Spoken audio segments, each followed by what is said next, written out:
Music is it's my thought process. You know, you get into a groove and you go. 90s dance party right here. Here we go.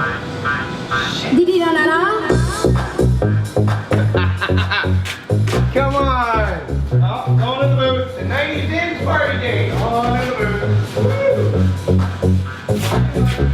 booth. Saturday night, buddy. Saturday night dancing like the way you move. Pretty baby. It's party time and not 1 minute we can lose. Be my baby. Da-ba-da-dum, dee-dee-da-dee-da-da-da. Be my baby. Da-ba-da-dum, dee-dee-da-dee-da-da-da. Pretty baby.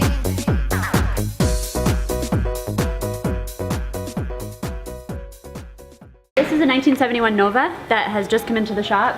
We're really in the first stages of the build, and the first stages for us is going over the entire car, figuring out what it needs, what it has, what we're going to be working on, and then what the customer wants to do, kind of in stages. So this build right now, we're working with the customer, and we're letting him know what it takes just to get it up and running, so that you know, we can move to the second stage, which would be getting it road ready, getting it drivable. We're going to actually pull the motor out, and if I can sweep you around just a little bit, we have a hot motor stand over here, which is where we'll take the motor, we'll place it on the hot motor stand, and get it up and running here, so we can diagnose if there's any issues with it here.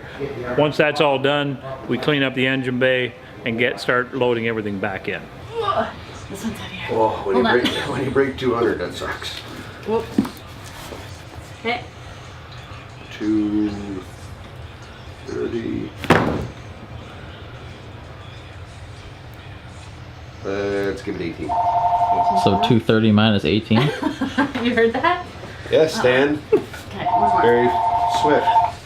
Today we are bringing in the new garage door that's going to go into the wall, Yep. so that we can keep the paint side separate.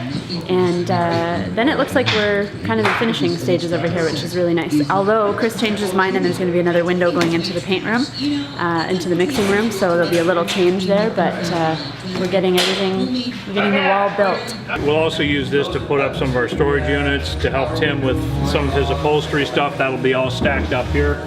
Because at one time we thought this was going to be a big enough shop for all the activity that we have, but we're quickly consuming and using up space at a rapid pace. Not too bad. Not bad at all. Like that. Not yet. Now, for the days that I gotta use my left hand because I'm left-handed. This is even better. Come on, you did not. Yep. You son of a. Perfect. Just to give you a quick update as to what it takes to get a beautiful center console that may or may not have existed before. This is how complicated it can get underneath, just in the center console of your car or one of these hot rods. Tons of wiring, buttons going in here for various things that Jeff has put in. Lots of fabrication, all this fabrication from the fab guys plus Tim. And then if we can just kind of flip this over, Jeff, we'll show you what the semi-finished product looks like. When we talked about the cognac and the black, you're looking at a very exotic looking center console that I think anybody would be really proud to have in their car. Did you have a good Valentine's Day, Jeff? What? I did, man. You know, I bought the wife frickin' flowers online, right? Yep. And they told me we're gonna get it there for like 2 o'clock. No, why? They told me we're gonna get it there for 2 o'clock. So I'm like, okay, sweet. So as I'm driving home at 5 o'clock, 5:15, I'm talking to the wife on the phone, and then I hear a knock at the door. I'm like, what the hell? And she gets the flowers then. I'm like, okay, so 1, it's 3 hours late. 2, it's not what I ordered. It's half the size, and it still cost me the same amount of money. $62 for a little flower thing like this. Can't put a price on love, Jeff. Yeah, you can. We want to show you what happens here with a standard Mustang before we look at Obsessive, which is the customized GT500. Referencing how the hood opens. So if we come here, on this side, hood opens up. Oh, back in it. So hood opens up like a normal Mustang will. So you'll notice here the opposite way that the hood is flipping. The hinge kit that we've installed here allows that to open in a very non-conventional way and stay up in a non-conventional way as well. So this allows the reservoirs to be in this area and allow this to be a very clean engine bay instead of having, you know, all of that hinge work and all of that stuff, extra stuff taking up a lot of space here. And this is what the customer wants, is a very clean engine bay. So, and he also wants something that is very different. You know, he doesn't want something that everybody else has seen before. So when that hood opens in an unconventional way at a show, outside, in his garage or in his driveway, people are going to be coming and flocking to see this car, and it's going to be like none that they've seen before. So this car is named Obsessive for a reason, and it's going to be an absolutely amazing car. It's a big moment. Go. So energetic. So where are we going, Keith? We're gonna go see a Monte Carlo that we're gonna be doing.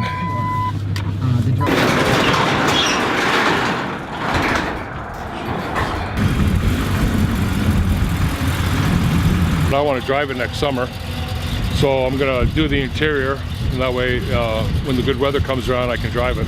Next, when it gets cold again, I'll do the body and paint. But there's no rust on it or anything, so it shouldn't take long to do the body and paint on it. Third on. Third on. Okay, ready? Yep.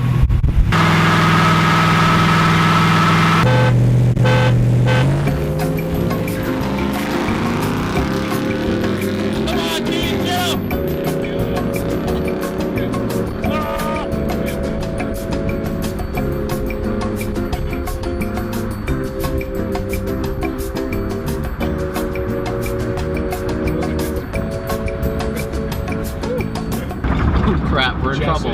We're in trouble. What are we doing? I don't know. I showed him Monte Carlo. How about we go to work? Okay? Yep. What are you doing? Yes, I'm like, he's really smiling right now. Like, why is he smiling? And I'm like, what's going on, guys? And then Stan's like, And we're just Keeps drag filming. racing out front. Yeah. no yeah. drag racing. No drag racing at this. Highly illegal. We try Okay, not to so do it. Only if you anyway, get caught. We only Only if you get caught. around here. oval Right? track. Exactly. Hey, you know, if we built a track out in the field, that'd be great. This car, when finished in the next few weeks, months, whatever, I'm never going to put a time frame anymore to it because I'm told not to. Yeah. We'll go over to Chile. We sell cars around the world, and this is one of the ones that's going to Chile. It's actually car number 2 or 3 for us, and I think number 4 for them that they've purchased from North America. And so what we're Sean's happy. doing now is he's actually prepping the dash for paint because it's going to be painted the same color as the car. So he's making sure that the fitment, the finish on it is paint ready as if it was going to look like an amazing exterior finish. That's my only line of defense against these dogs and their smells. I want to go one day without having like farting dogs in my office. That would be amazing, but I wouldn't give them up. So they are definitely my buddies in the office.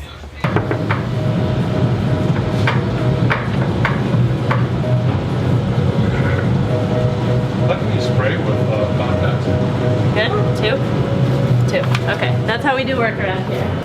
I am prepping the blue that we put on yesterday for the M, the Mopar M, and put the sticker on, and then I'll scuff all the blue around it, and we'll spray the flat black over it and get the stripe on her today, and then later on today we can peel all the lettering and see how nice she looks. Now I'm going to come back with a brush and I'm just going to do a little bit of touch-ups, clean-ups in the corners. And once it's actually soft, then I'll be able to really line everything up. For this cupcake to my lovely brother. He would like to have a cupcake while he's doing hard work. All right, let's see how it goes. Holy shit, she knows I don't eat the damn thing. Would you like a cupcake? No, obviously not. You knew that yesterday. Would you? But you love cinnamon hearts. Would you like me to take the cinnamon hearts off and give them to you? That's love, right? Isn't that love? So what we're doing on this trunk lid today, this is for Obsessive. And as you've seen on Obsessive, we have real carbon fiber on a number of different areas. So we're just doing the last area of the car now, or some of the last areas of the car now. This one is the trunk lid. So what we have to do with the trunk lid is we first have to do a prep in black because we're going to use a black carbon fiber. So we paint it, we block it down so it's completely flat. And what the guys are doing now is they're putting on the first coat of resin. Once the resin's on, we'll then take the carbon fiber material, which we have behind you, and we'll place that on. When the carbon fiber material is on, we're going to pour more resin over top. We'll try to roll out to eliminate any bubbles, and then we'll start doing the vacuum bagging process. It's called giving back to the community. Yeah. How many eccentric employees does it take to do? Hey, we're sucking bag right now. That got her to leave. Exactly. Sorry. Turn on a pump. We have a vacuum pump that sucks all the air out of the whole system, presses down against the carbon fiber to squeeze any air that's in the grain of the fibers themselves up and out into the resin, up top of the grain, so that we can eventually get to the point where we block out again the resin at the top, and then we'll end up clearing over top of all of this. It's a very time-consuming and difficult process. So you can put a sticker on this car for a couple $100. You can put carbon fiber on it for many, many thousands of dollars. Massive difference. The end result is something that just is outstanding when it comes to looking at the difference between the two.